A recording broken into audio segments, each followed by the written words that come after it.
Tá, não, beleza. Vocês preferem deixar 1, 2, 3 na sequência correta? Eu mesma me perdi hoje. Ó, eu já faço essa alteração, então. Desculpa. É que às vezes a gente acha que vai facilitar, mas não, né? Eu acho que não. Tá, peraí, eu vou colocar então. Eu vou voltar então. Semana vai ficar na sequência 1, 2, 3, tá, gente? 4, 5. Na verdade, para mim é até mais fácil também, tá? Porque eu não preciso ficar movendo porque você tem que ficar movendo as unidades, né? Peraí que eu vou já deixar então no jeito aqui. Isso aqui, porque aí já não vai ter, já não vai. Peraí que eu vou mover aqui. Então, peraí. É que meu cérebro, gente, é uma loucura. Ele funciona mais ou menos desse jeito, tá? Essas confusão toda. Ó, já ajeitei aqui. Acho que agora ficou bom. Ó, tá semana 1, semana 2 e semana 3, tá? Tranquilo. Eu só reposicionei. Certo? Então deu certo aqui. Deixa eu ver se começou a gravação. Parece que... começou assim. Bom, pessoal, essa semana a gente vai discutir nossa segunda temática da didática, que é a questão da relação pedagógica. Na semana passada, a gente teve um pedaço da aula que eu não consegui desenvolver, porque teve bastante participação e tal. Eu não quero inibir vocês de participar, mas vamos tentar participar de forma mais objetiva para dar tempo da gente discutir a temática. Eu até mandei no e-mail falando sobre isso, tá, gente? Mas não levem a mal, não, porque é uma questão... esse tipo de formato de aula, ele tem essas questões aí, que acaba sendo um pouquinho problemática, tá? Mas, assim, não deixem de participar, só vamos tentar organizar as participações de forma assim, mais objetiva e tudo mais. Aí, o que eu fiz, pessoal? Na semana passada, eu editei algumas coisas da atividade síncrona, para liberar um pouquinho de espaço, e eu gravei a parte que eu não tinha explicado. Então, aquela parte que eu não consegui explicar semana passada, eu fiz uma gravação explicando, tá? Então, por favor, todos assistam a atividade síncrona da semana passada, porque eu editei e coloquei na parte que seria, tá? Aquele pedaço todo que eu não falei com vocês. Então, para vocês não ficarem tão prejudicados. A temática dessa semana, é curioso a gente falar isso, que a gente fala exatamente da relação pedagógica, né? Que é essa questão da relação professor-aluno, da relação entre professores, da relação entre alunos, né? Então, é uma temática muito importante quando a gente pensa na dimensão da didática e que ela acaba sendo meio que esquecida quando a gente conversa, quando a gente fala sobre didática. Porque a gente fica pensando na didática, fala muito da forma que o professor dá aula, se ele é claro, se ele traz exemplos que a gente entende. Só que essa outra dimensão, que foi até um dos tópicos, né, que a gente trouxe semana passada, que é a questão da afetividade, ela está muito ligada à relação pedagógica. E aí a gente tem que ter uma percepção em relação à questão da afetividade, porque, assim, um professor, ele não é pai do aluno, ele não é amigo do aluno, mas ele precisa ter um olhar de carinho para o aluno, pensando na dimensão da aprendizagem e na dimensão da sala de aula. Não é qualquer afetividade, né? É uma afetividade que está relacionada a essa questão do saber, de como os saberes podem ser mobilizados na sala de aula e de que maneira a gente consegue motivar as aprendizagens. Então, na aula de hoje, a gente vai discutir como que funciona essa questão do professor em relação aos alunos e por que os conflitos existem. E aí vocês vão perceber que a relação pedagógica ela é atravessada por vários aspectos da escola. Por exemplo, o espaço escolar, o tempo das aulas, a relação com os outros profissionais, a forma que a gente se expressa, a forma que o nosso aluno se expressa. Então, você tem vários atravessamentos, e a gente vai falar sobre eles hoje, tá? Então, para avaliação, pessoal, dessa semana, aqui eu coloco essas horas estimadas, mas, na verdade, eu conto elas todas em cima da atividade avaliativa, tá, gente? Então, assim, para você poder fazer atividade avaliativa, você tem que fazer a leitura, ver a videoaula, se conseguir participar da atividade síncrona também, mas aí a gente não consegue colocar tudo isso separado, então eu coloco, fez a atividade, eu concluo que vocês conseguiram fazer todo esse movimento aqui de preparo, né, de estudo. Aqui vocês vão ter duas atividades avaliativas, tá? Uma é a elaboração de uma charge, e lá tem explicando certinho que vocês podem desenhar à mão, pode usar alguns aplicativos, vocês podem até gerar utilizando inteligência artificial, tá? Mas para fazer isso, vocês precisam colocar além da charge qual foi o comando que vocês deram para IA, para mostrar que vocês tiveram autoria, tá? Então, se alguém for usar IA para gerar a charge, não tem problema, tá? Pode usar. Só que aí vocês têm que colocar o que vocês falaram para a IA para ela poder criar a charge, para ter essa questão da autoria, beleza? E um questionário de 5 perguntas, tá? A partir da semana que vem que os questionários passarão a ter 10 perguntas. E aí vocês vão ter sempre um questionário de 10 perguntas e uma atividade na carga horária de PCC. Oi, Thelma, pode falar. Ah, não. Ah, perdão, Thalita. Nossa, desculpa, tá na hora de eu trocar o óculos? Tranquilo, professor. Boa noite. Tá na hora de eu trocar o óculos. Boa noite. E essa atividade é para mandar em PDF? Se vocês conseguirem PDF, mas pode ser JPG, tá? Porque o Moodle aceita. Aí, como vocês conseguirem salvar. O bom do PDF é que ele não desconfigura. Tá ok. E o tamanho tende a ser menor, viu? Então, assim, se vocês conseguirem mandar em PDF, beleza, mas JPEG ou imagem, qualquer imagem aceita. Tá ok. Obrigadão. Certo? De nada. Certinho. E aí, então, assim, essa semana está organizada dessa maneira. Certo? E aí a gente precisa conversar algumas coisas em relação a de que maneira a relação pedagógica ela se consolida. Então, primeiramente, a gente tem que entender o que acontece conosco, o que não acontece com outras espécies. Nós nascemos antes de estarmos completamente formados. Aqui, as pessoas que tiveram experiência de ser pai e mãe sabem que o bebezinho tem a moleira bem molinha. Por quê, pessoal? Durante a nossa evolução, o processo de nos tornar bípedes, ele teve um custo gigantesco, que é a questão da dificuldade do parto. Então, esse é um preço que a gente paga por ser bípede. Quem paga são as mulheres, tá, gente? Desculpa, mas o homem não paga isso. O homem paga outro preço, que é a questão da coluna, tá? É muito difícil a gente não ter problema de coluna se a gente viver muito tempo, por causa que essa postura bípede, ela sobrecarrega principalmente as vértebras mais na região lombar. E a partir do ciático também, tá, gente? Então, quem já tem problema de lombar ciático sabe como que funciona, é o preço que a gente paga de ser bípede. Só que, pensando na questão da escolarização, qual que é o impacto disso para a escolarização? É que eu sou biólogo, eu tenho que trazer essa ideia da biologia um pouquinho, tá, gente? Não querendo biologizar tudo, mas só para a gente fazer uma reflexão sobre isso. O que acontece é que as nossas crianças, a nossa infância, ela não é uma infância que pode ser comparada com outros animais, porque os animais, eles quase que nascem prontos para sobreviver ao ambiente, né? O tempo de acomodação é muito curto. Quem já teve filhotinho de cachorro, gato, sabe que é coisa de 2 meses no máximo, né? 45 dias, na verdade, gato você já consegue ter uma autonomia com eles, né? Ensina eles a usar caixinha de areia, eles conseguem comer ração, né? O ideal é doar eles depois de 60 dias, tá? Mas com 45 eles já têm a maturidade para poder encarar o mundo. Devido a isso, o que acaba acontecendo? A nossa infância é prolongada. E, além disso, como o nosso cérebro ele vai se consolidando ao longo de praticamente toda a nossa vida, nós, seres humanos, temos uma necessidade imensa de aprender. Então, está na nossa biologia querer aprender. O aprender para nós não é só uma questão de cultura, não é só uma questão de hábito. É uma questão de ser humano. É quase sinônimo dizer que seres humanos aprendem. Falar que ser humano é aprender é praticamente a mesma coisa, certo?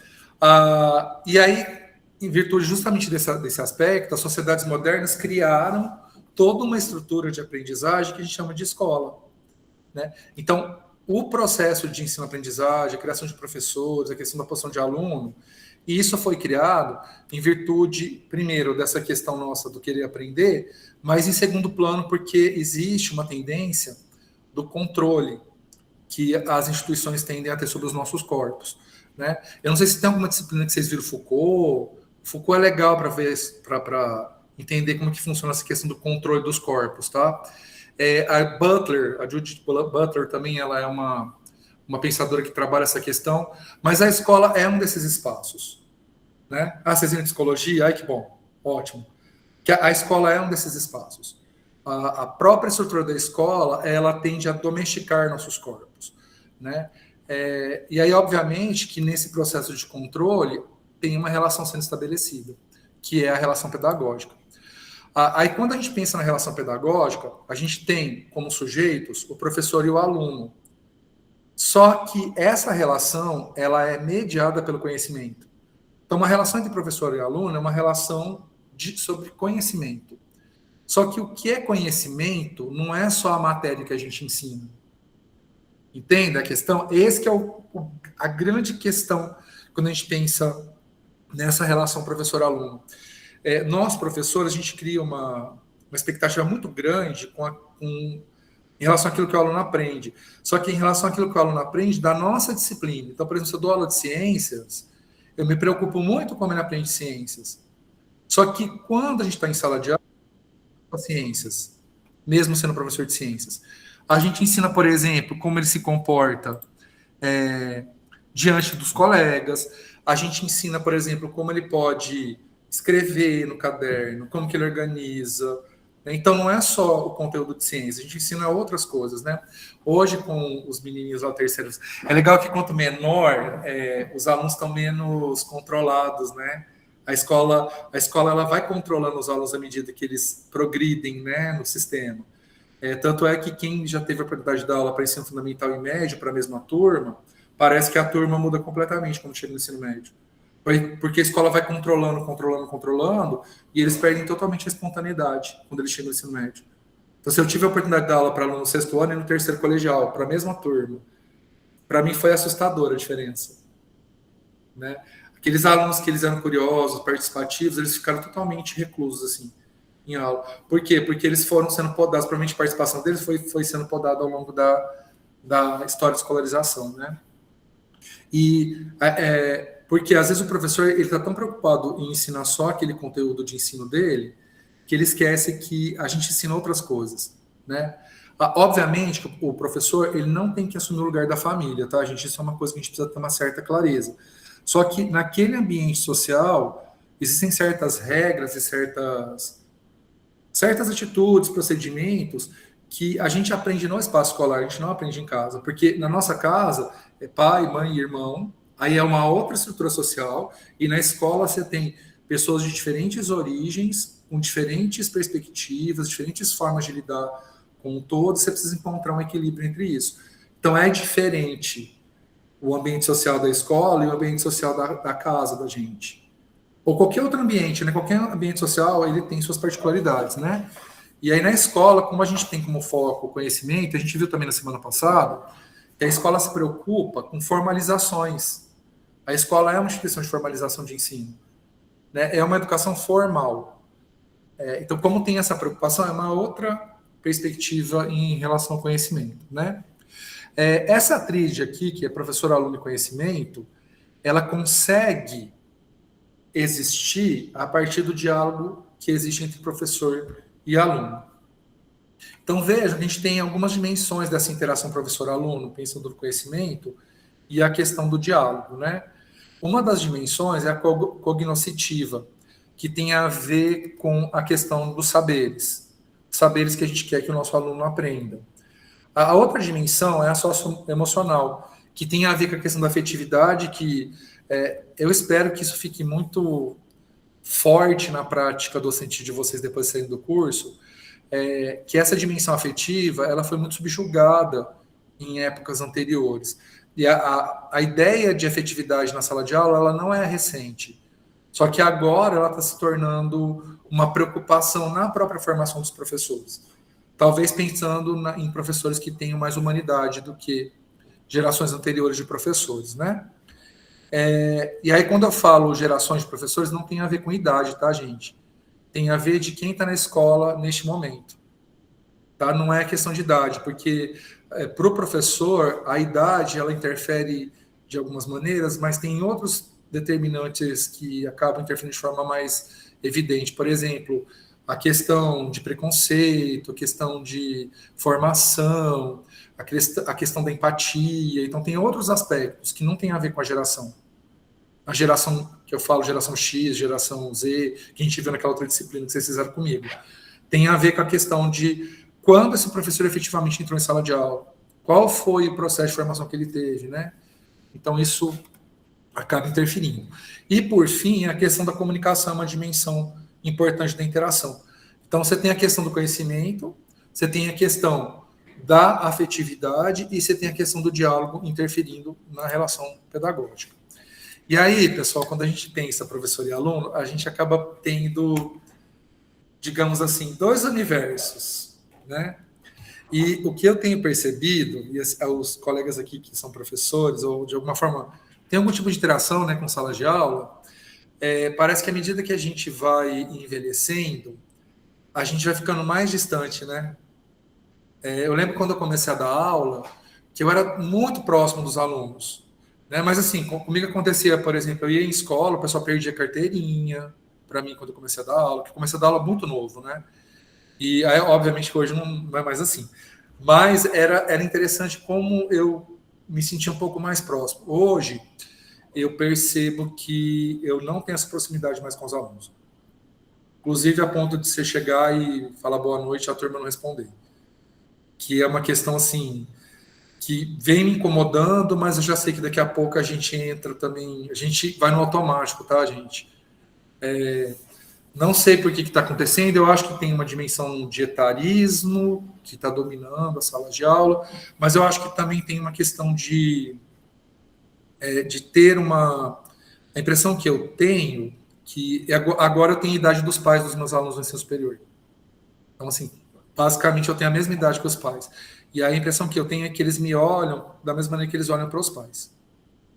Então, é uma relação que tem entre pai e filho, e eles não entendem que você, professor, você não é pai deles. Que, sabe, tipo, você não precisa responder boa noite pro seu pai e pra sua mãe. Não tô falando que isso é certo, não, tá, gente? Mas isso não é... O pai e a mãe se acostumam ao filho não responder boa noite e deixa quieto. E aí aquele adulto lá que parece com o pai, então também eu não vou responder boa noite dele. Mesmo não estando no espaço da minha casa, né? Mas é uma questão que eu venho pensando aí. Tem semestre que é pior, tem semestre que é melhor, por exemplo, esse semestre é maravilhoso, tá? Não tô sentindo isso. Pelo menos não com a maioria da turma. Mas semestre anterior, eu já senti isso muito mais fortemente, né? Mas mesmo assim, nesse semestre, tem aluno que não responde boa noite para mim. Eu já percebi. Que eles entram, eles nem olham na minha cara, eles entram na sala e... Mas é isso, né, gente? Mas pensando no que tem de perspectiva teórica em relação a essa questão, né? O professor, quando ele entra numa sala de aula, a intenção dele é falar sobre as coisas que ele está disposto a falar. Então, se eu sou professor de ciências, eu estou ali para discutir questões de ciências, correto? Se eu sou professor de português, questões de português. Matemática, a mesma coisa.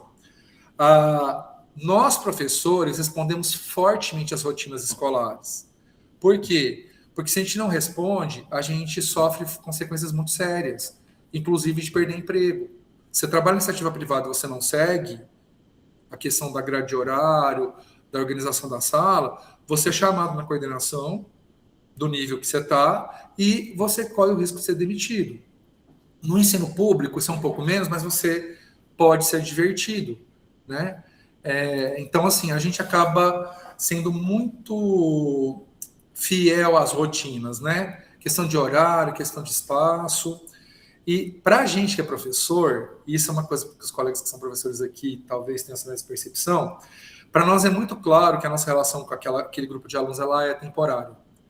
Eles são nossos alunos naquele período letivo, seja um semestre, seja um ano, né? E o nosso sonho é que eles não dependam mais da gente. A gente ensina para o aluno para que ele aprenda a pensar por si próprio. Então, a gente literalmente trabalha para que o nosso cliente, entre aspas, não precise da gente. Esse que é o nosso sonho.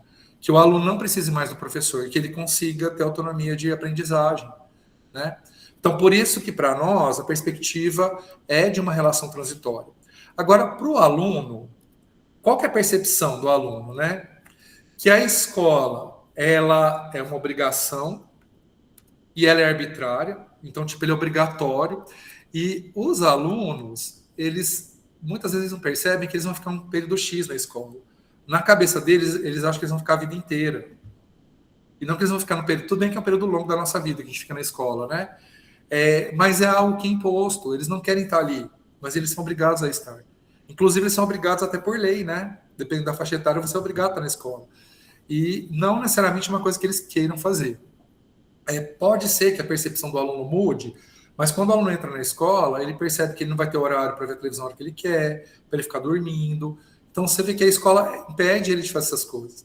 E aí eu vi uma postagem no Instagram, esses dias, que eu achei bem interessante. Eles colocaram num barco um policial, um militar, um advogado, um jogador de futebol e uma professora. E tinha que tirar um do barco. Muita gente tirou a professora. E aí eu fico pensando, por que que a professora ela é vista como tão não necessária para sobreviver? Porque um jogador de futebol vale mais a pena sobreviver que uma professora? Uma questão para a gente pensar. É uma piadoca de internet, né? Um meme. Mas as pessoas, ao se posicionar dessa forma, elas, por mais que elas estejam brincando, alguma coisa elas querem dizer com isso, né? E aí, quando a gente pensa na questão do aluno, o aluno ele vê a gente como alguém que limita o que ele pode fazer. O professor limita. Eu acho que é por isso que tem essa projeção de alguns alunos para a gente como se a gente fosse pais deles. Porque a gente é um agente de limitação. Porque eles são obrigados a ficar lá o tempo da aula com a gente, eles são obrigados a fazer a atividade que a gente está propondo, mesmo que eles não queiram fazer, né?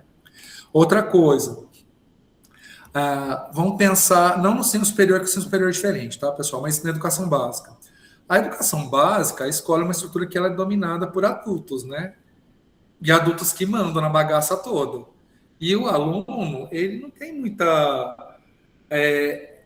Ele tem voz, mas ele não determina o que pode e o que não pode ser feito. Por mais que a gente estabeleça alguns contratos, não sei se vocês fazem isso na sala de aula, os que são professores, estabelecer contrato, né? Tipo, olha, vocês podem conversar os 5 últimos minutos da aula. Mesmo a gente estabelecendo um contrato, quem acaba meio que determinando qual é a natureza do contrato é o professor. Porque o aluno ele pode propor alguma coisa, mas se ele propor alguma coisa muito absurda, tipo, a gente vai ter, das 4 aulas de ciências que tem na semana, uma a gente vai usar para brincar. Não é possível estabelecer esse contrato. Imagina, toda semana eles deixariam de ter uma aula de ciências para brincar.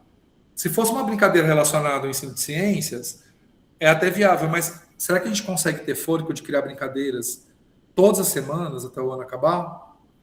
Acho isso difícil. Então, os alunos têm essa percepção, né, que é uma estrutura controlada pelos adultos, né, não só os professores, né, mas os adultos que estão ali na escola. E aí, para os alunos, a relação deles com a escola tem a ver com aquele momento que eles estão lá.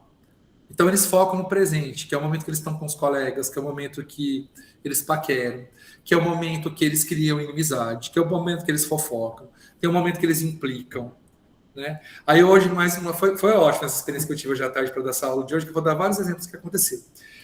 A gente fez uma aula no laboratório, os meninos eles estavam vendo animais, a professora entrou em contato comigo e perguntou se a gente podia fazer uma aula prática aqui na universidade, nos laboratórios, para os meninos conhecerem. Escola pública, viu, gente? Daqui de Uberaba. Eu achei tão bonitinho.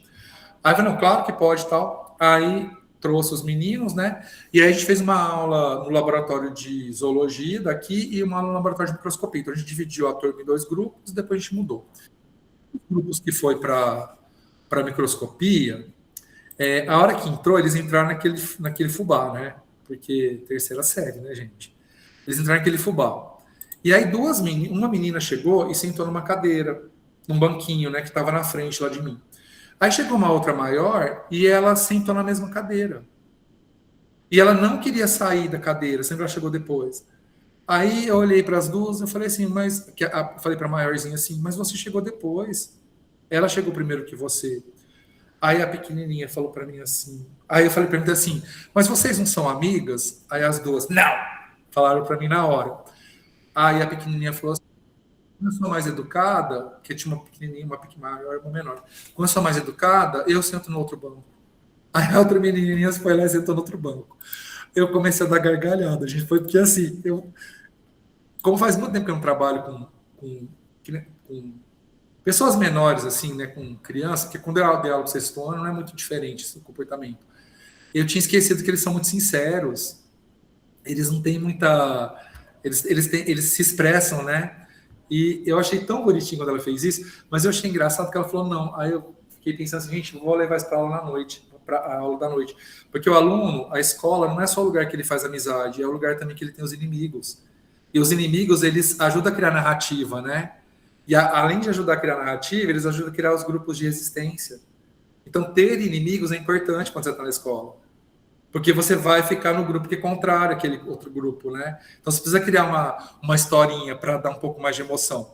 Então, os alunos acabam tendo essa perspectiva, né? Quando eles estão na escola. Ai, meu Deus, passei rápido demais. E aí, quando a gente pensa nessa questão dos alunos, a perspectiva professor foca muito no que qual é o potencial de aprendizagem que o aluno tem. Então, a gente vai muito com esse olhar. Tanto é que quando a gente propõe objetivo de aprendizagem, que a gente vai falar melhor sobre isso na aula de semana que vem, que é sobre planejamento, a gente fica preocupado com o que o aluno pode aprender, né? Dentro daquilo que eu ensino, obviamente. O foco nosso é muito dentro daquilo que a gente ensina. Só que o aluno, ele tinha esse olhar muito ligado à socialização entre si, né?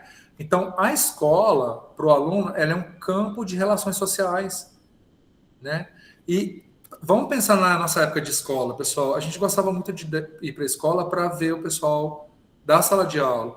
Eu lembro que quando terminava o ano, eu ficava tão triste, porque alguma daquelas pessoas eu não ia ver mais. Porque tem gente que muda de cidade, tem gente que reprova de ano, tem gente que muda de escola.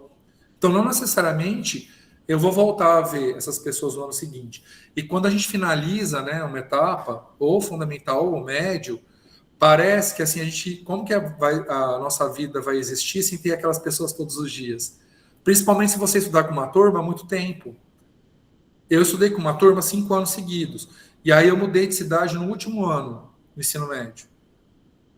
Então, eu fui para uma escola nova que o pessoal estudava junto desde a educação infantil, que era uma escola pública na época dos anos 90, tinha isso, né? Das escolas CT, da educação, desde a pré-escola até o ensino médio.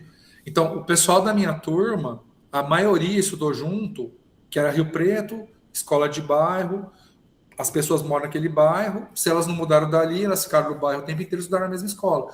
Muitos estudaram desde a pré-escola. Então, eles se conheciam desde a infância. E eu cheguei num espaço que não me pertencia. E que eu não pertencia àquele espaço. Tanto é que outro dia eu estava vendo as fotos, que eu sempre gostei muito de tirar foto, tá, gente? Mesmo antes da época da câmera digital, eu sempre tive câmera, eu sempre tirei. Eu trabalhava em foto, né? Então eu tinha desconto para revelar, então eu tenho um monte de álbum em casa.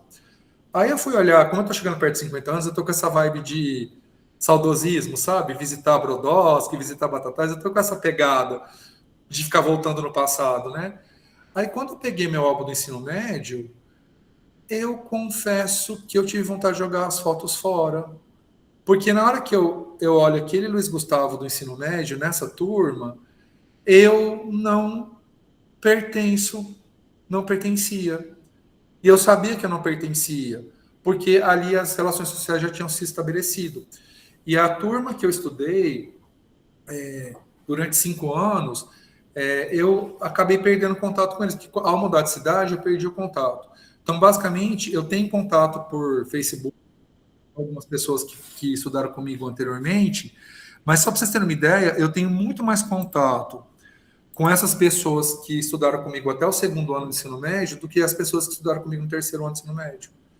Para falar a verdade, eu tenho mais contato com algumas pessoas que estudaram comigo até o meu segundo ano do ensino médio do que eu tenho com algumas pessoas que fizeram faculdade comigo. Tem pessoas na minha sala que eu nunca mais vi depois da formatura. Eu formei em 2001, gente. Quase 30 anos. E era gente que a gente via todo dia, né? E eu não, simplesmente formei e nunca mais vi.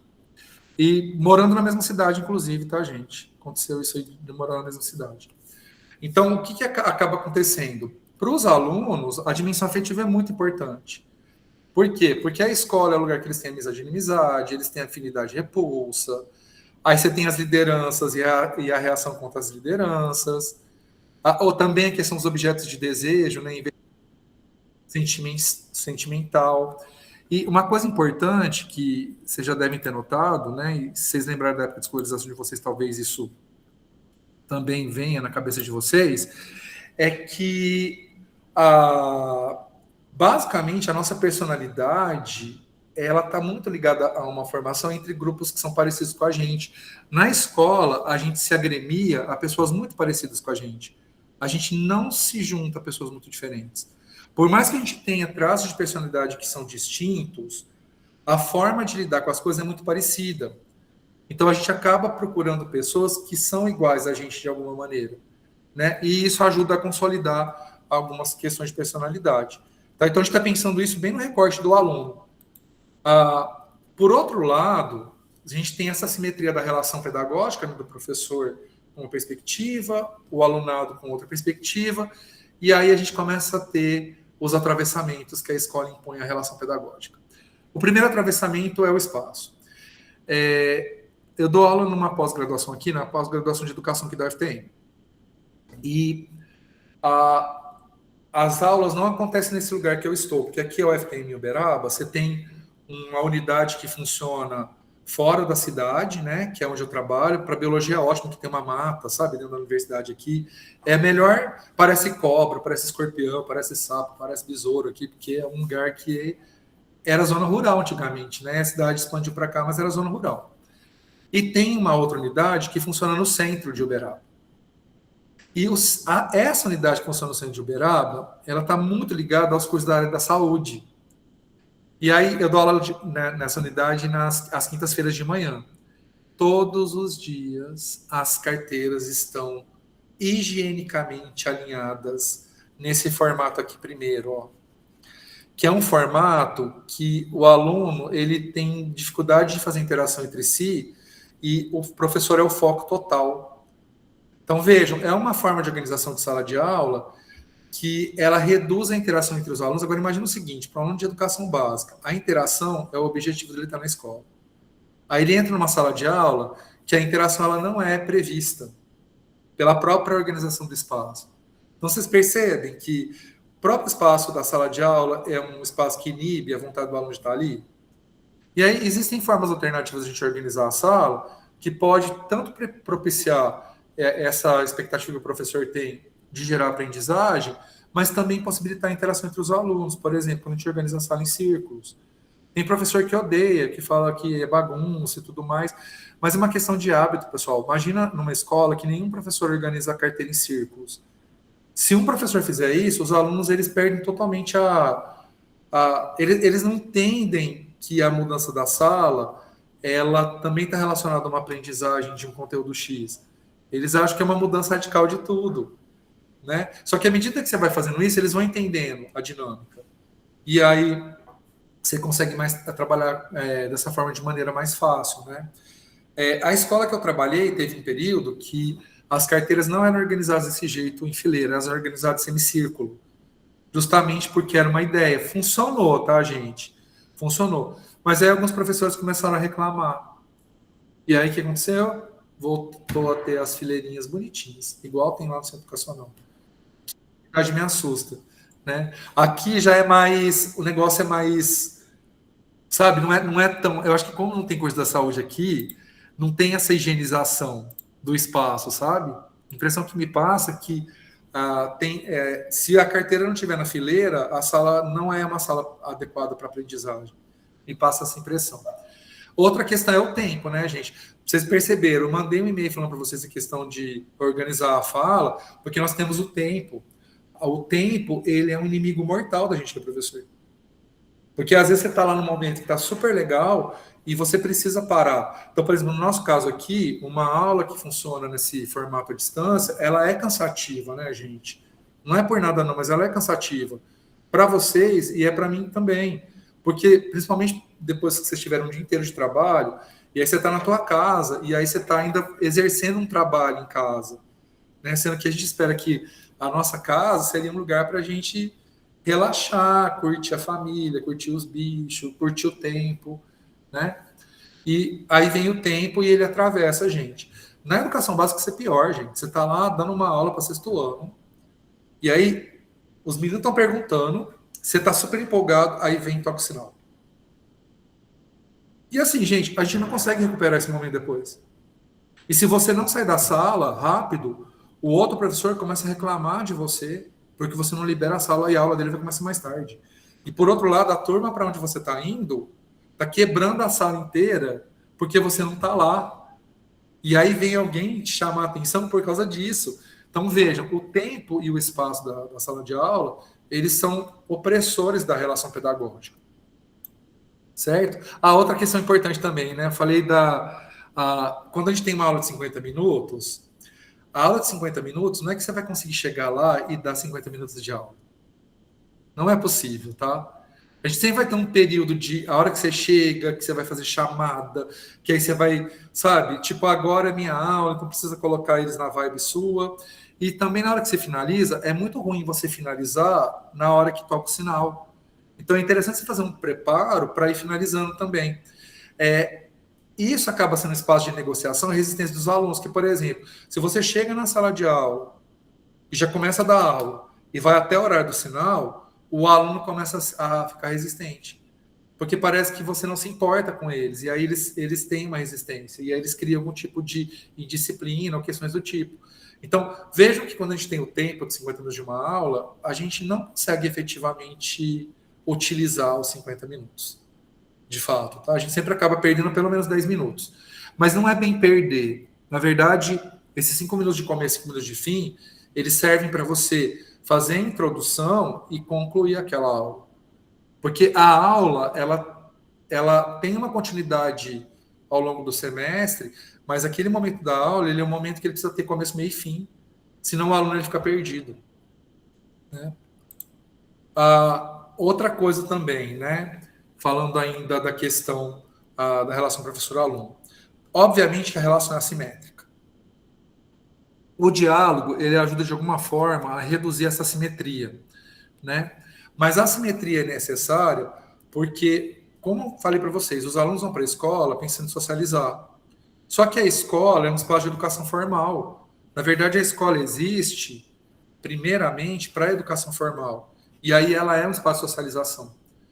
Então, se a gente não trouxer essa figura de autoridade, mas vejam, figura de autoridade não significa ser autoritário, tá? A gente não consegue fazer a escola cumprir uma função social dela, que é a educação formal. Certo? Então, a assimetria, ela é necessária. Outra coisa, quando a gente pensa nessa questão da autoridade e na questão da assimetria, a gente tem que tomar cuidado para ver se ela não é extrema, a ponto do professor se colocar numa posição de Deus, tá? Que isso acaba acontecendo. E a gente, às vezes, se sente muito Deus dando aula, viu, gente? Porque o que acontece? Imagina, você está lá em pé, falando o tempo inteiro, todas as atenções estão voltadas para você, mesmo que muitas delas não sejam verdadeiras, alguns nem disfarçam, né, que não estão prestando atenção em você. Então, a gente se sente meio artista, né? E tem escola que você tem um palco na frente da lousa. Eu trabalhei em escola assim, trabalhei em faculdade assim também, que o professor, ele ficava, além dele ficar em pé o tempo inteiro falando, ele ficava num degrauzinho perto da lousa. Então ele ficava mais alto, ainda mais alto que os alunos, né? Então você tem essa questão. E aí a gente pode perder de vista que os alunos são pessoas também. E que eles têm outras prioridades, né? Além da nossa aula. E a questão do diálogo, que ela é importantíssima para a gente reduzir a assimetria. A assimetria, ela nunca vai deixar de existir, tá? O que acontece é que a gente tem que tentar mediar essa simetria a partir do diálogo para que o aluno tenha interesse em estar ali e que ele queira aprender. Né? Então, são algumas questões que a gente precisa pensar quando tem a questão da relação pedagógica. E aí, pessoal, entra uma questão que é muito importante para nós professores. Como que a gente faz essa engrenagem funcionar? Né? Antes de ir para cá, eu vi que vocês postaram um monte de coisa aqui no chat. Eu vou dar uma lidinha, tá? Para dar uma. Porque aqui a gente vai começar uma outra conversa. Então, só para. Deixa eu ver aqui. Boa noite, tal. Eu saí do Fundamental 2 foi para a EMEI, a Thelma trouxe. Nossa, professor, eu e a Márcia sou aluna presencial, mas também tenho 35 anos, né? Eu gostaria muito de poder dar aula presencial para vocês, viu, gente? Porque é legal, sabe? Eu gosto muito de dar aula para vocês. Presencial é mais legal ainda, tá? Só falando. Então, eu acho que a questão da pandemia, ela interferiu muito nessa percepção dessa geração mais nova, sabe? Eles tiveram um período de escolarização que eles não tiveram esse contato presencial e eu acho que isso interferiu demais na forma que eles enxergam, sabe? O momento da presencial da sala de aula. A escola é uma instituição que controla corpos, o Guilherme trouxe, isso é fato, né? E o professor é visto como inimigo. Jardinópolis, nada, né? É que eu morei em Brodowski, né? E aí eu ia muito em Batatais e Ribeirão Preto, na época que eu era criança. A minha filha precisou ir para o período da noite do terceiro colegial, ele estava com uma turma da manhã desde o primeiro ano do fundamental. E ela conseguiu fazer a formatura com o pessoal da manhã, porque ela se sentiu totalmente deslocada à noite. Érica, a mesma sensação que eu tive. E aí, sinceramente, eu fiquei com vontade de jogar fora todas as fotos. Porque eu praticamente não tenho contato com nenhuma daquelas pessoas, né? E essas pessoas, elas nem lembram que eu fui da turma delas também. Porque eu fui uma pessoa que surgiu lá sabe, nos últimos minutos do segundo tempo. Sou de Batatais, professora da minha família de Brodowski. Gente, Batatais, quem nunca foi? Ó, cidadezinha bonitinha, aquela praça lá daqueles bichinhos modelados, a gente ia muito brincar lá. Aí, é claro que eu fui tomar sorvete em Batatais para lembrar da minha infância, né, gente? Só que eu fui numa sorveteria que não tinha na época que eu era criança, não. Eu amava quando a professora pedia para fazer círculos, sentar de dupla para alguma atividade. Foge da rotina. Leandro, eu também gostava bastante. Não tive muita experiência desse jeito, não, viu? De sentar em círculo quando eu estava na escola, não. Mas na faculdade, sim, bastante. Bem assim. E tem colegas que se irritam. Pode falar, Edilane, perdão. Acho que ela abriu o áudio sem querer. Aí tem colegas que se irritam porque a gente chega e fica fora da sala aguardando ela sair para entrar. Verdade, Kênia. Bem assim, sexta-feira eu não consegui finalizar. Aqui na faculdade, eu já organizei minhas aulas já pensando em finalizar antes, porque eu sempre acabava me perdendo um pouquinho, né? Infelizmente, há vários elementos que interferem a favor ou contra no ambiente escolar. A Serrana é pertinho também. Sim, a gente vai ver alguns desses elementos. A gente já viu a questão do tempo e do espaço, mas tem mais coisa, tá, gente? Que interfere, a gente vai comentar sobre eles. Aí, pensando na questão do fazer docente, eu vou trazer isso aqui porque a relação pedagógica ela depende desse planejamento. Só que a gente vai discutir isso melhor na semana que vem, tá? Nós, professores, a gente planeja nossa aula. E nesse planejamento a gente considera quais conteúdos a gente quer ensinar, que aí a gente usa essa pergunta, o que a gente quer ensinar, quais os recursos, né, que a gente pretende utilizar, quer dizer, como a gente vai fazer isso, a realização das atividades pedagógicas, que é o que a gente vai, de fato, fazer na sala de aula, e a gente faz o diagnóstico. Só que tudo isso depende do objetivo de aprendizagem que a gente propõe para o aluno. Então, por exemplo, se eu tenho um objetivo de aprendizagem que eu quero que meu aluno aprenda corpo humano, e eu não especifico por que eu quero que meu aluno aprenda corpo humano, eu vou fazer um planejamento pensando só no conteúdo corpo humano. E não nas aprendizagens que aprender sobre o corpo humano podem propiciar, como, por exemplo, questão de higiene, autocuidado, autopercepção corporal, que são todas questões importantes, por exemplo, para a redução de doenças, para a questão de uma relação mais responsável com o corpo, para a questão de vários transtornos alimentares, né? Bulimia, anorexia, né? Questão de descontrole ao comer. Então, quando a gente ensina corpo humano, não é só ensinar as partes do corpo humano, é entender por que é importante a gente falar sobre o corpo. Não só ficar denominando partes e achar que isso é o mais importante, né? Então, depende do objetivo de aprendizagem que a gente vai fazer. E é claro que esse objetivo de aprendizagem tem a ver com essa perspectiva que o professor tem do aluno e de que maneira ele enxerga essa relação, né? Pessoal, será que eu pulei algum slide? Eu sei o que eu fiz. Eu joguei para a aula da semana que vem do planejamento algumas dimensões relacionadas à questão de linguagem, de autoridade. Deixa eu ver se foi mesmo a hora que eu reorganizei a aula. Espera só um pouquinho, vou voltar devagar aqui. Ah, não, é aqui. Eu pulei esse slide aqui, gente, que é importantíssimo. A gente falou de dois atravessamentos, que um é o tempo e o outro é o espaço. Só que tem outros atravessamentos e um deles tem a ver com a questão da dimensão linguística. Basicamente, a sala de aula ela funciona a partir de atos de fala, né? Só que o que acontece com os atos de fala da sala de aula? Basicamente, o professor domina esses atos de fala, né? Porque o professor expõe, ele adverte, ele explica, ele faz pergunta, ele incita a participação, ele demarca o que é importante, e ele faz isso tanto usando um repertório de argumento quanto entonação. Né? Se vocês observarem, por exemplo, as minhas aulas aqui, pode ver que eu mudo muito a entonação. Porque mudando a entonação, eu trago uma intencionalidade, mesmo que eu esteja dizendo outra coisa. Né? Então, essa questão, a gente que é professor, a gente tem um pouco de prioridade. Pode ver que aqui na imagem, a figura relacionada ao ato de fala do professor é gigantesca. E aí vejo que para os alunos é um sinarzinho só. Né? Então, para os alunos, eles têm as possibilidades de ato de fala deles é muito limitada.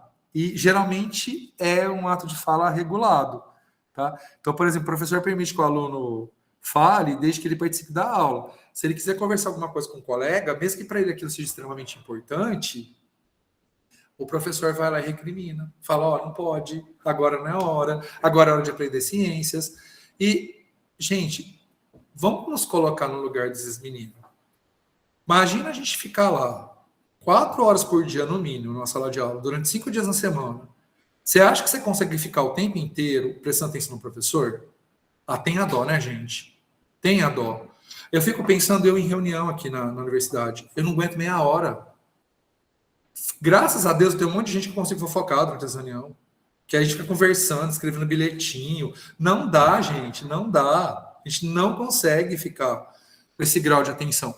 E aí, imagina a gente que é adulto, que já foi totalmente domesticado, que a gente já teve nosso corpo completamente controlado pelas imposições sociais, a gente acaba subvertendo essa lógica do controle, a gente fica procurando espaço para a gente poder fazer subversão. Imagina crianças e adolescentes, né, que nem querem estar ali, que assim, tudo bem, eu também não quero estar em várias reuniões, que eu participo, mas é diferente, porque é uma relação de trabalho, né, que a gente estabelece. Então, eu participo da reunião porque faz parte das minhas ações de trabalho. Certo? Deixa eu ver mais uma coisa. Bom, pessoal, da questão da relação pedagógica, o que eu queria discutir com vocês hoje era isso aqui. Né? Então, trazer essa questão da simetria, da relação professor-aluno, trazer que a relação ela é atravessada por vários elementos da escola, que inclui espaço, tempo, linguagem, que a relação pedagógica também ela é atravessada pela relação que a gente estabelece com os nossos colegas e os nossos superiores na escola, que também ela é atravessada pela relação que os alunos estabelecem entre si. Não sei se vocês já deram aula para a turma que não gostava de vocês, aos que são professores, que é extremamente difícil, porque se os alunos se coalizam, você tem pouco o que fazer. Eu lembro quando eu dava aula na educação básica, uma turma, eles eram os cão, gente, sem brincadeira. Só que eu me dava super bem com eles. Era uma turma que eles eram o cão, eu achava eles o cão mesmo, chupando manga, debaixo da terra, mas eu me dava bem com eles. Então, assim, eles participavam da aula, mas era aquela coisa, né? Lembra que eu falei para vocês da negociação? Então, assim, eu negociava muito com eles e eu dava muito espaço para eles, sabe? Tipo, eu sempre terminava a aula 10 minutos antes, para eles poderem fazer o que eles quisessem, desde que eles não quebrassem a sala de aula, para não dar problema. Então, eu fazia algumas concessões, digamos assim, que é a negociação, né? Que eu não fazia com as outras turmas. Porque eu sabia que eles tinham hoje eu entendo que era um grupo de alunos que talvez eles tivessem um pouco mais de energia para explodir, e aí eles não eram compreendidos, né? E aí tinha uma professora de geografia que ela não conseguia fazer essa negociação. Então ela chegava, ela queria impor. O que aconteceu um dia? Ela chegou na sala de aula, a turma inteira virou... Gente, era sexto ano. A turma inteira virou a carteira. Ela entrou na sala, todos estavam de costa para ela. E eles não viraram para frente. Aí ela falou, eu vou dar suspensão para todos. Aí eles falaram, pode dar. E aí, você acha que você vai dar suspensão para a turma inteira, gente? Não tem como você fazer isso. E vejam, sexto ano, eles perceberam esse poder de equalização. E aí, o que eu entendo, né, dessa experiência? Que se por acaso, lembra que eu falei para vocês da questão que o espaço escolar, ele não é só um espaço de amizade, mas ele é de inimizade? O que aconteceu com essa turma? Eles tinham baixa taxa de inimizade entre si, porque a inimizade deles era com as outras turmas. Então, eles se equalizavam enquanto grupo, porque eles se antagonizavam em relação às outras turmas. Porque, de fato, eles não se davam bem com as outras turmas, mas eles se davam muito bem entre si. E aí eles tinham uma força coletiva que eles não entendiam direito. Porque se eles entendessem, eles tinham feito muito mais regaço. Mas quando aconteceu isso, eu lembro direitinho. Ela foi me chamar, né? Falou assim, Luiz Gustavo, fala com eles. Pelo amor de Deus, eu estava na sala da frente, né? Aí eu falei para assim, por que você está fazendo isso com a professora? Aí ela falou assim, porque ela é chata. Aí eu falei assim, mas vocês também não são chato? Ah, a gente é chato também, mas ela é mais chata que a gente. Eu falei assim, mas ela é uma pessoa mais velha que vocês têm que respeitar, né? E outra, vocês querem ser tudo suspenso? Eu sabia que ela não ia conseguir suspender todo mundo, né? Aí eles falaram, não, professor, então aguenta um pouco, a próxima aula é a minha, aí a gente conversa melhor, que a aula seguinte seria a minha, né? Aí eu cheguei, conversei com eles, expliquei como é que funcionava, mas de novo, eu perdi nesse dia meia hora da minha aula. Porque até conversar com eles sobre, mas eu fiquei pensando assim, o que é mais importante nesse momento? Eu ficar discutindo, sei lá, eu acho que era rocha, a aula era de rocha. Discutindo rocha ou tentar entender aquela questão que tinha a ver com uma dimensão social. Isso eu não tinha nem feito pedagogia ainda, tá, gente, na época. E eu achei melhor abrir mão, sabe, de discutir rocha com eles e discutir aquela questão que era mais relevante. Eu fazia isso muito quando eu dava aula de educação básica. No ensino superior, isso não é tão comum, tá, gente? Muito difícil acontecer isso. Só quando tem greve, quando tem uma situação... Aqui a gente estava com uma proposta de mudança de turno, aí foi necessário usar a aula para fazer isso, mas é muito raro. Agora, na educação básica, esses momentos assim, eles são muito importantes, né? Não sei se hoje eu conseguiria ter esse mesmo jogo de cintura, viu, gente? Porque quando a gente dá aula há muito tempo para ensino superior, a gente fica mal acostumado, tá? Porque a gente não faz nenhuma concessão. A gente estabelece as normas, os alunos seguem as normas que você estabelece. Olha aqui que acontece com o curso de pedagogia. Vocês têm uma avaliação que vale 60% da nota, uma única avaliação, e aí vocês fazem trocentas outras que vão valer 40%. E é isso. E aí é uma questão que é uma norma que não é do curso de pedagogia daqui, é uma norma que é federal, que você precisa... A avaliação presencial ela tem que ter um peso maior. Entende? Então, assim, veja que aí no ensino superior a gente é tão condicionado pela escola a silenciar nossos corpos, digamos assim, que no ensino superior a gente está totalmente silenciado já. Por mais que a gente ache que no ensino superior é o espaço que mais a gente tem voz. Na verdade, a gente responde muito bem às normas impostas dentro da universidade. E aí, claro, tem os espaços que quebram, né, esse controle, mas eles geralmente não são espaços da sala de aula, são espaços fora de sala de aula. Quando você vê, por exemplo, protesto e tudo mais, não é na sala de aula que acontece isso, é fora dela. E muitas vezes fora da universidade. Né? Então, vejam que é engraçado, né, essa dinâmica. Professor, minha mãe está amando sua aula, está aqui morrendo de rir das suas falas. Então é professora, Kênia? Pelo amor de Deus, que vergonha. Falou que adorou a questão do bar, que é professor. Gente, para quem é professor, já essas histórias aí, eu acho que fazem parte da nossa rotina. Bom, pessoal, foi bem rapidinho, olha, mais rápido que eu estava esperando, 1 hora. Agora a gente tem espaço para conversar, para falar. Eu acho que eu vou parar a gravação, porque aqui o que a gente tinha que discutir era isso. E aí a gente fica mais livre para poder conversar sobre temática que vocês queiram, né, em relação a essa questão da relação pedagógica, certo? Deixa eu parar a gravação e ver também se vocês estão com alguma dúvida, alguma questão nesse sentido.